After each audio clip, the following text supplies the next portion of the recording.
दुष्ट स्त्री बुद्धिमान व्यक्ति के शरीर को भी निर्बल बना देती है। जिस आदमी से हमें काम लेना है उससे हमें वही बात करनी चाहिए जो उसे अच्छी लगे। जैसे एक शिकारी हिरण का शिकार करने से पहले मधुर आवाज में गाता है। आदमी अपने जन्म से नहीं, अपने कर्मों से महान होता है। व्यसनी व्यक्ति कभी सफल नहीं हो सकता। विद्या को चोर भी नहीं चुरा सकता। जो गुजर गया उसकी चिंता नहीं करनी चाहिए, न ही भविष्य के बारे में चिंतित होना चाहिए। समझदार लोग केवल वर्तमान में ही जीते हैं। पहले 5 सालों में अपने बच्चों को बड़े प्यार से रखिए। अगले 5 सालों में उन्हें डांट डपट के रखिए। जब वह 16 साल का हो जाए उसके साथ एक मित्र की तरह व्यवहार करिए। आपके वयस्क बच्चे ही आपके सबसे अच्छे मित्र हैं। सबसे बड़ा गुरु मंत्र, अपने राज किसी को भी मत बताओ, ये तुम्हें खत्म कर देगा। अपमानित होके जीने से अच्छा मरना है। मृत्यु तो बस एक क्षण का दुख देती है, लेकिन अपमान हर दिन जीवन में दुख लाता है। ईश्वर मूर्तियों से नहीं, आपकी भावनाएं ही आपका ईश्वर है। आत्मा आपका मंदिर है। जब आप किसी काम की शुरुआत करें तो असफलता से मत डरें और उस काम को न छोड़ें। जो लोग ईमानदारी से काम करते हैं वो सबसे प्रसन्न होते हैं। वो जिसका ज्ञान बस किताबों तक सीमित है और जिसका धन दूसरों के कब्जे में है, वो ज़रूरत पड़ने पर ना अपना ज्ञान प्रयोग कर सकता है और न धन। शत्रु के गुण को भी ग्रहण करना चाहिए।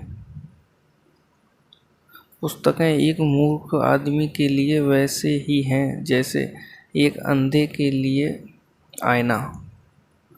विद्या ही निर्धन का धन है। दंड का भय न होने से लोग अकार्य करने लगते हैं। जो अपने कर्म को नहीं पहचानता वह अंधा है। कोई काम शुरू करने से पहले स्वयं से 3 प्रश्न कीजिए। मैं ये क्यों कर रहा हूँ? इसके परिणाम क्या हो सकते हैं? और क्या मैं सफल होऊंगा?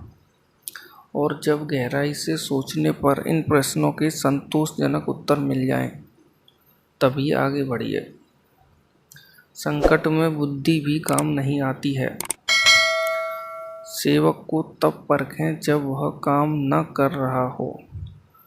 रिश्तेदार को किसी कठिनाई में, मित्र को संकट में और पत्नी को घोर विपत्ति में। दुर्बल के साथ संधि ना करें। शेर, सर्प, नृप, डंक मारने वाले ततैया, छोटे बच्चे, दूसरों के कुत्तों और एक मूर्ख, इन 7 को नींद से नहीं उठाना चाहिए। जिसकी आत्मा संयमित होती है वही आत्मविजयी होता है। किसी भी कार्य में पल भर का भी विलंब ना करें। संधि और एकता होने पर भी सतर्क रहें। भाग्य के विपरीत होने पर अच्छा कार्य भी दुखदाई हो जाता है। जो जिस कार्य में कुशल हो उसे उसी कार्य में लगना चाहिए। किसी विशेष प्रयोजन के लिए ही शत्रु मित्र बनता है। कच्चा पात्र कच्चे पात्र से टकराकर टूट जाता है। आत्मविजयी सभी प्रकार की संपत्ति एकत्र करने में समर्थ होता है। जहाँ लक्ष्मी का निवास होता है वहाँ सुख संपदा आ जुड़ती है। शिकार पस्त राजा धर्म और अर्थ दोनों को नष्ट कर लेता है। चोर और कर्मचारियों से धन की रक्षा करनी चाहिए। ऋण, शत्रु और रोग को समाप्त कर देना चाहिए। प्रयत्न न करने से कार्य में विघ्न पड़ता है। शत्रु की बुरी आदतों को सुनकर कानों को सुख मिलता है। वेश्याएं निर्धनों के साथ नहीं रहती। नागरिक कमजोर संगठन का समर्थन नहीं करते और पक्षी उस पेड़ पर घोंसला नहीं बनाते जिस पर फल न हो। अन्न के सिवाय कोई दूसरा धन नहीं है। भूख के समान कोई दूसरा शत्रु नहीं है। सभी प्रकार के भय से बदनामी का भय सबसे बड़ा होता है। सत्य भी यदि अनुचित है तो उसे नहीं कहना चाहिए। दोषहीन कार्यों का होना दुर्लभ होता है। लापरवाही अथवा आलस्य से भेद खुल जाता है। शत्रु की दुर्बलता जानने तक उसे अपना मित्र बनाए रखें। अपने स्थान पर बने रहने से ही मनुष्य पूजा जाता है। आलसी व्यक्ति का न तो वर्तमान होता है और न ही भविष्य। समय का ध्यान नहीं रखने वाला व्यक्ति अपने जीवन में निर्विघ्न नहीं रहता। चंचल चित्त वाले के कार्य कभी समाप्त नहीं होते।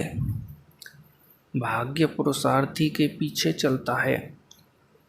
शत्रु दंड नीति के ही योग्य है। शक्तिशाली शत्रु को कमजोर समझकर ही उस पर आक्रमण करें। एक उत्कृष्ट बात जो शेर से सीखी जा सकती है वो ये कि व्यक्ति जो कुछ भी करना चाहता है उसे पूरे दिल और जोरदार प्रयास के साथ करे। स्वभाव का अतिक्रमण अत्यंत कठिन है। एक आदर्श पत्नी वो है जो अपने पति की सुबह माँ की तरह सेवा करे और दिन में एक बहन की तरह प्यार करे और रात में एक वेश्या की तरह खुश करे। योग्य सहायकों के बिना निर्णय करना बड़ा कठिन होता है। अपने से अधिक शक्तिशाली और समान बल वालों से शत्रुता न करें। कठोर वाणी अग्निदाह से भी अत्यधिक तीव्र दुख पहुंचाती है। अर्थ और धर्म कर्म का आधार हैं।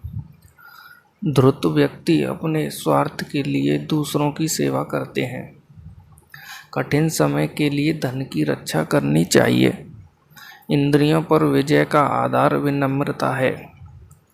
शासक को स्वयं योग्य बनकर प्रशासकों की सहायता से शासन करना चाहिए। सुख और दुख में समान रूप से सहायक होना चाहिए। विचार न करके कार्य करने वाले व्यक्ति को लक्ष्मी त्याग देती है। वृद्धजन की सेवा ही विनय का आधार है। वृद्ध सेवा अर्थात ज्ञानियों की सेवा से ही ज्ञान प्राप्त होता है।